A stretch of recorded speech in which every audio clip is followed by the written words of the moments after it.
কত বড় ড্রোন।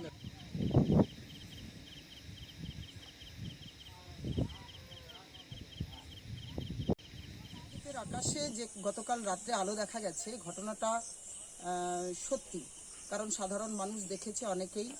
রাত্রি প্রায় 1টা নাগাদ এই আলো দেখা গেছে।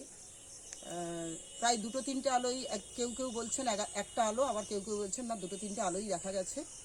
তো এটা নিয়ে আমরা খুবই সংশয়ে আছি, যেহেতু আমাদের মধ্যে একটা যুদ্ধ চলছে, পাকিস্তানের মধ্যে ভারতের সঙ্গে আমাদের যুদ্ধ চলছে। তো সেটা কিসের আলো, এটা আমরা আপনাদের মাধ্যমে একটা বার্তা দিতে চাই যে এই আলোটা বিশেষভাবে নজর দেওয়া হোক।